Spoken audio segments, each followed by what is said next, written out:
Hello and welcome to water study centre. आज के इस लेक्चर वीडियो के अंदर हम एक्सरसाइज 2.3 के क्वेश्चन नंबर 4 को कंप्लीट करने वाले हैं। हमने अभी तक क्वेश्चन नंबर 1 से लेके क्वेश्चन नंबर 3 तक कंप्लीट कर चुके हैं और अब हम क्वेश्चन नंबर 4 को करने जा रहे हैं फैक्टराइज। फैक्टराइजेशन में हमारे पास क्या दे के रखा हुआ है कि हमारे पास एक पॉलिनोमियल है, मुझे इसके दो फैक्टर्स निकालने। अरे मुझे कैसे पता है दो फैक्टर निकालने? क्योंकि इसकी डिग्री हमारे पास कितनी दे के रखे हुई है, 2, यानी कि ये हमारे पास एक क्वाड्रेटिक पॉलिनोमियल। और जब भी क्वाड्रेटिक पॉलिनोमियल हमारे पास आता है तो उसके टोटल कितने फैक्टर होते हैं? दो फैक्टर होते हैं। तो हमारे पास पॉलिनोमियल क्या दे के रखा? तो पॉलिनोमियल दे के रखा हुआ है 12x² माइनस में 7x प्लस में 1। डन।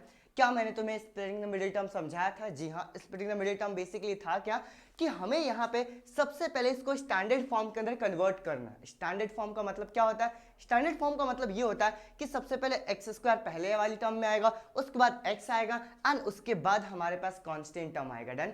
अब हमें यहाँ पर टोटल दो नंबर्स चाहिए, उन दोनों नंबर को ऐड करके कितना आना चाहिए? x का कोएफिशिएंट। और x का कोएफिशिएंट क्या देके रखा? ये है मेरे पास -7।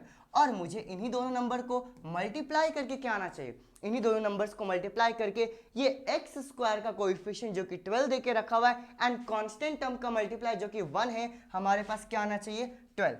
अब तुम जरा नंबर सोचो एंड सोच के मुझे जल्दी से बताओ कि जरा मुझे बताओ कि ऐसे दो नंबर कौन से होंगे जिनको हमारे पास -7 आएगा ऐड करके एंड मल्टीप्लाई करके कितना आएगा? 12। तो जब हम थोड़ा सा अपना दिमाग लगाते हैं तो हमारे पास नंबर जो पता चलता है वो होता है हमारे पास 4 और 3, और यहाँ पर भी 4 और यहाँ पर भी 3। डन। लेकिन यहाँ पे एक दिक्कत है। दिक्कत हमारे पास ये है कि अगर मैं 4 मल्टीप्लाई बाय 3 करूंगा तो ये 12 तो आ जाएगा, नो डाउट एट ऑल। ठीक है, लेकिन जब मैं 4 प्लस में 3 करूंगा तो यहां पर तो 7 आ रहा, लेकिन मुझे क्या चाहिए? मुझे चाहिए -7। और अगर मुझे -7 चाहिए तो यहां पर भी माइनस और इधर भी माइनस, और अगर ऊपर लगा रहे तो नीचे भी हमारे पास माइनस लगाना पड़ेगा। अब जरा मुझे देख के बताओ, क्या मैं -4 और -3 क्या -7 हो जाएगा? जी हाँ। और -4 और -3 क्या हमारे पास +12 आएगा? जी हाँ। मतलब हमारे पास ये नंबर्स मिल चुके हैं। सॉल्व करते जरा वन बाय वन। देखो हमने यहाँ पे क्या बोला कि हमारे पास px की वैल्यू क्या देके रखा हुआ है? 12x² माइनस में 7x प्लस में 1। और जो हमारे पास ये बीच वाली टर्म है ना, कौन सी बीच वाली टर्म? ये वाली बीच वाली टर्म, इसी को मुझे स्प्लिट करके क्या बनाने? टोटल दो टर्म्स बनाने। तो जब मैं यहाँ पर स्प्लिट करूंगा तो तुम जरा मुझे बताओ क्या लिखेंगे हम लिखेंगे px is equal to 12x², और इसी -7x की जगह मैं यहाँ पे लिख दूंगा -4x एंड फिर लिखूंगा -3x एंड +1। अब हम यहां से वैल्यूज को कॉमन निकालेंगे दो दो के पेयर्स में। तो हमने यहां पर ये दो पेयर बना दिए और हमने यहां पे ये दो पेयर बना दिए। ठीक है, चलो अगर मैं इन दोनों में से कॉमन निकालूंगा तो 4 के टेबल में 12 भी आता है एंड 4 के टेबल में 4 भी आता है। तो इन दोनों में से सबसे पहले 4 कॉमन आएगा एंड फिर x कॉमन आएगा। ठीक है, तो ब्रैकेट के अंदर क्या बच जाएगा? x माइनस में 1। क्या मैं सही कर रहा हूं? ठीक है, नहीं जी हाँ, ये गलत कर दिया मैंने। यहां पर क्या आएगा हमारे पास? 3। देखो यहां पर 3 आएगा। फिर से कॉमन निकालते हैं जरा। देखो इन दोनों में से जब मैं यहाँ पर 4x कॉमन निकालूंगा तो 4 3 जा 12 होता है, तो इधर बचेगा मेरे पास 3x और इधर क्या बचेगा? -1। डन। इतना क्लियर हुआ? इन दोनों में से जब मैं -1 कॉमन निकालूंगा तो यहां से 3x एंड ये प्लस से कितना हो जाएगा? -1। अब देखो ध्यान से, ये पॉइंट समझने वाला है। ये पॉइंट समझने वाला इसलिए है क्योंकि जब भी यहां पर नेगेटिव वैल्यू आती है, हमेशा ध्यान रखना है ना, जब भी यहां पे नेगेटिव वैल्यू आती है हम हमेशा माइनस को कॉमन निकालते हैं। और जब भी हम माइनस को कॉमन निकालते हैं ये अंदर वाले दोनों का साइन क्या हो जाता है? चेंज हो जाता है। तो अब क्या मेरे पास ब्रैकेट वाली वैल्यू, ये जो हमारे पास ब्रैकेट दोनों वाली वैल्यूज दे के रखा, क्या ये बिल्कुल सेम आ गया? जी हाँ। हमेशा ध्यान रखना, अगर ब्रैकेट वाली जो वैल्यू है वो अगर सेम आ रही है, इसका मतलब जो तुम कैलकुलेशन कर रहे हो वो कैलकुलेशन बिल्कुल सही है। डन। अब जरा इन दोनों को बाहर निकालते हैं, मतलब फिर से कॉमन निकालते हैं। तो हमारे पास ये px की वैल्यू क्या हो जाएगा? ये हो गया 3x माइनस में 1 एक ब्रैकेट में। देखो ये 3x माइनस 1, 3x माइनस 1 को बाहर निकाल लिया तो यहां पर क्या बचा है? 4x। तो दूसरे ब्रैकेट के अंदर क्या आ जाएगा?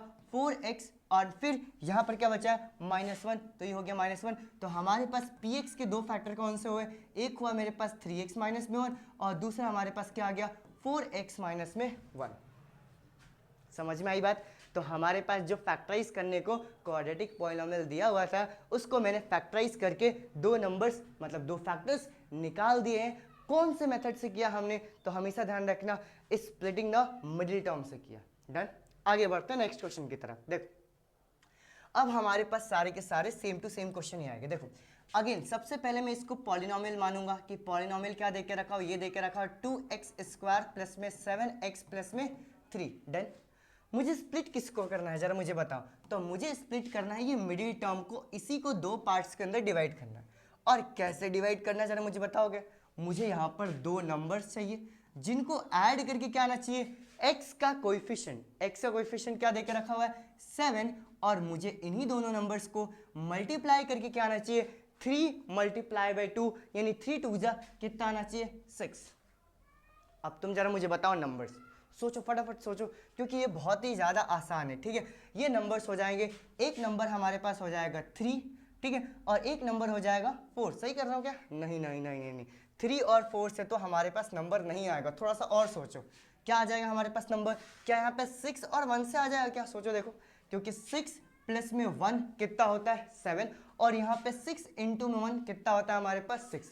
यानी कि जैसे हमारे पास दो नंबर आए तो मैं इसको स्प्लिट कर दूंगा दो पार्ट्स के अंदर। स्प्लिट करते हैं जरा। देखो तो जब मैं स्प्लिट करने जाऊंगा तो ये हो गया मेरे पास px is equal to 2x²। दो नंबर्स कौन से थे 6 और 1, तो मैं यहाँ पे लिखूंगा प्लस 6 एंड फिर प्लस 1x प्लस में 3। डन। अब यहाँ पे दो दो के पेयर बना के मैं यहाँ से कॉमन निकालूंगा। ठीक है, डन। कॉमन निकालते हैं तो मैं यहाँ पे क्या बोलूंगा px इज इक्वल टू, इन दोनों में से क्या सबसे पहले 2 कॉमन आ जाएगा, क्यों? क्योंकि 2 का मल्टीपल 2 भी है और 6 भी है। तो यहाँ से मैंने 2 कॉमन निकाला, यहाँ से मैंने x कॉमन निकाला, और जैसे 2x कॉमन आया तो यहाँ पर क्या बचा है एक x। जैसे मैंने 2x को कॉमन निकाला तो यहाँ पे क्या हो गया प्लस 3। डन। ध्यान से देखो, इधर 2x कॉमन निकल गया तो x बचा, यहाँ से 2x कॉमन निकल गया तो क्या बचा 3, और इन दोनों में कुछ भी कॉमन नहीं तो क्या मैं 1 को ही कॉमन निकाल लूँ तो कितना आ जाएगा +1। अब ये प्लस को क्या, क्योंकि यहाँ पे प्लस दिया था, अगर यहाँ पे माइनस होता तो फिर मैं माइनस को कॉमन निकालता, ध्यान रखना। तो यहाँ क्या हो गया +1 कॉमन आ गया, और इधर क्या बच गया x प्लस में 3। अब क्या है ब्रैकेट वाली वैल्यू दोनों की दोनों बिल्कुल सेम है। जी हाँ, तो मैं यहाँ पे क्या बोलूँगा कि px इज इक्वल टू, ये हो गया x प्लस में 3 एक ब्रैकेट में, एंड दूसरे ब्रैकेट में क्या आ जाएगा 2x प्लस में 1। हो गया हमारे पास जो क्वाड्रेटिक पॉलिनोमियल देके रखा था उसको मैंने फैक्टराइज करके दो फैक्टर्स बना दिए by splitting the middle term. आगे बढ़ते हैं नेक्स्ट क्वेश्चन की तरफ। ठीक है, चलो थर्ड क्वेश्चन जरा हम देखते हैं फटाफट।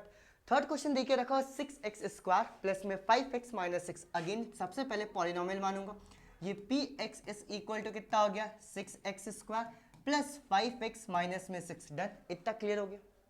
आगे बढ़ते हैं जरा।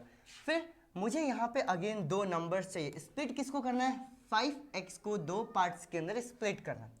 मुझे यहाँ पे दो नंबर्स चाहिए जिनको ऐड करके कितना आना चाहिए x का कोएफिशिएंट यानी कि 5, और मुझे इन्हीं दोनों नंबर्स को मल्टीप्लाई करके क्या आना चाहिए जरा ध्यान से देखो, -6 इंटू में 6 कितना हो गया मेरे पास -36। ठीक है, अब ये तो जरा अजीबोगरीब सवाल हो गया। अजीबोगरीब क्या हो गया, थोड़ा सोचने वाला हो गया कि मुझे दो नंबर्स चाहिए, ऐड करके तो 5 आना चाहिए, लेकिन उनको जब मैं मल्टीप्लाई करूंगा तो कितना होना चाहिए -36। तो इस केस में हम 36 के ना मल्टीपल सोचते हैं, जैसे 1 और 36 ऐड करके 5 या सब्ट्रैक्ट करके 5 कभी नहीं आ सकता। 6 6 जा 36 नहीं आ सकता।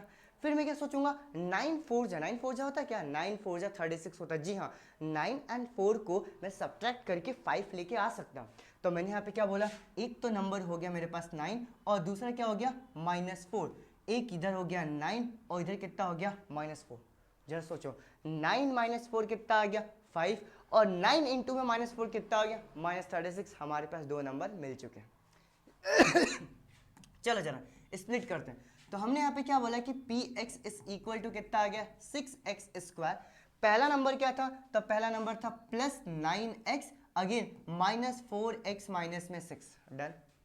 अब यहाँ से कॉमन निकालना स्टार्ट करते हैं। तो px की वैल्यू कितना हो गया, इन दोनों में से क्या मैं 3 को कॉमन निकाल लूँ, और क्या यहाँ से क्या मैं x को कॉमन निकाल लूँ। समझो, क्योंकि 3 का मल्टीपल 6 भी है और 3 का मल्टीपल 9 भी है। तो जैसे मैंने 3 कॉमन निकाला, x कॉमन निकाला, क्या यहाँ पर 2x प्लस में 3 बच जाएगा। जी हाँ, देखो 3 2 जा 6 होता है और x बाहर आ गया तो एक x बचा हुआ, और अगेन यहाँ पर भी x और 3 बाहर आ गया तो क्या बचा 3। अगेन इन दोनों में से अब जरा याद करो, अगर यहाँ पे माइनस था तो मैंने बोला था कि जब भी हमारे पास पॉइंट पे जहाँ से हम कॉमन निकालते हैं अगर माइनस है तो हम माइनस को कॉमन निकालते हैं, और जब भी माइनस को कॉमन निकालते हैं तो साइन दोनों क्या हो जाते हैं, चेंज हो जाते हैं। अब इन दोनों में से क्या मैं -2 कॉमन निकाल लूँ तो इधर से क्या हो गया x और इधर क्या आ गया +3, और x +3 ये सॉरी ये 2x, ठीक है, क्योंकि 2 2 से कितना आ गया 4। देखो ध्यान से, जब मैंने यहाँ पे -2 को कॉमन निकाला तो क्या यहाँ पे 2 बचा और x बचा ये 2x, और यहाँ से जब 2 को कॉमन निकाला तो क्या बच गया 3, और दोनों का साइन चेंज हो गया 2x प्लस में 3। अब ये ब्रैकेट वाली वैल्यू बिल्कुल सेम हो गई, इसको मैं बाहर निकालूंगा तो क्या आ गया px is equal to 2x plus में 3 एक ब्रैकेट में, और दूसरे ब्रैकेट में क्या आ जाएगा 3x माइनस में 2। ये हो गया हमारे पास आंसर। हमारे पास जो पॉलिनोमियल दे के रखा था उसको मैंने फैक्टराइज करके दो अलग अलग फैक्टर्स बना दिए। आसान सा था क्वेश्चन। आगे बढ़ते हैं नेक्स्ट क्वेश्चन की तरफ, ठीक है। ये आई गेस लास्ट क्वेश्चन है इस क्वेश्चन नंबर 4 का, ठीक है। करते हैं, देखो पॉलिनोमियल क्या देके रखा, polynomial px is equal to कितना आ गया 3x स्क्वायर माइनस में x माइनस 4। डन, ठीक है। हमने यहाँ पे क्या बोला कि हमें यहाँ पर दो नंबर्स चाहिए, ठीक है। हमें यहाँ पे दो नंबर्स चाहिए जिनको ऐड करके क्या आना चाहिए x का कोएफिशिएंट। तुम जरा मुझे बताओ x का कोएफिशिएंट मेरे पास -1 दे के रखा हुआ है, और मुझे उन्हीं दोनों नंबर्स को मल्टीप्लाई करके क्या चाहिए, मल्टीप्लाई करके चाहिए, ध्यान रखना -4 इंटू में 3 कितना हो गया मेरे पास -12। नंबर सोचो जरा फटाफट नंबर सोचो क्या होंगे, ठीक है। समझ में आया कौन कौन सा नंबर, 4 और 3। यहाँ पे मैंने कर दिया 4, इधर कर दिया 3, ये हो गया 4 और ये हो गया 3, लेकिन मुझे माइनस में चाहिए। अब अगर मुझे यहाँ पर -1 चाहिए तो इन दोनों में से किस पे माइनस लगाऊंगा, बड़े वाले नंबर पे माइनस लगाऊंगा, यानी इधर माइनस और यहाँ पे माइनस, यानी -4 + 3 कितना हो गया -1, -4 इंटू में 3 कितना हो गया -12। डन, चलो जरा स्प्लिट करते हैं। तो हमने बोला ये px इज इक्वल टू कितना हो गया 3x स्क्वायर। डन, पहली वाली टर्म क्या है मेरे पास, तो यहाँ पे लिखा -4x प्लस 3x माइनस में 4। डन, अब जरा मुझे बताओ कॉमन क्या निकल रहा है, ठीक है, फटाफट। ये px इज इक्वल टू, इन दोनों में से अगर कॉमन देखने जाऊं तो ये 3 और 4 तो किसी के मल्टीपल है नहीं, तो 3 हो तो 4 एज इट इज रह जाएगा। x और x को हम कॉमन निकाल सकते हैं, तो x हमारे पास कॉमन आएगा तो इधर क्या बच गया 3x माइनस में 4, और अगेन इन दोनों में से कुछ भी कॉमन नहीं आएगा तो मैं +1 को कॉमन निकाल लेता हूं, कितना आ गया 3x माइनस में 4। अब ये 3x माइनस 4 को कॉमन जब मैं निकालूंगा तो ये हो गया px इज इक्वल टू कितना आ गया 3x माइनस में 4, एंड दूसरे ब्रैकेट में क्या आ गया x प्लस में 1। और अच्छे से लिख देता हूँ, लो ये हमारे पास क्या हो गया x प्लस में 1, ये क्लोज। डन, तो हमारे पास ये पॉलिनोमियल था, इसको हमने फैक्टराइज करके दो अलग अलग फैक्टर बना दिए, और हमने ये सारे के सारे चारों क्वेश्चन किससे किए हैं, by splitting the middle term से किए हैं। मुझे उम्मीद है बहुत अच्छे तरीके से समझ में आया होगा ये क्वेश्चन नंबर 4 भी, ठीक है। हम अगले वीडियो के अंदर इस एक्सरसाइज को कंप्लीट कर देंगे क्वेश्चन नंबर 5 को करके। मुझे उम्मीद है कि पूरा का पूरा क्वेश्चन बहुत अच्छे समझ में आया होगा। अगर अभी भी कुछ डाउट आता है तो कमेंट में पूछ सकते हो, या फिर डायरेक्टली मेरे नंबर पे, इस नंबर पे 89826 और 68136 इसके ऊपर भी पूछ सकते हो, ठीक है। ये हो गया हमारे पास 6, ये मेरे पास व्हाट्सएप नंबर है, इसके ऊपर तुम मैसेज कर सकते हो मुझे directly. Once again thank you so much, bye bye.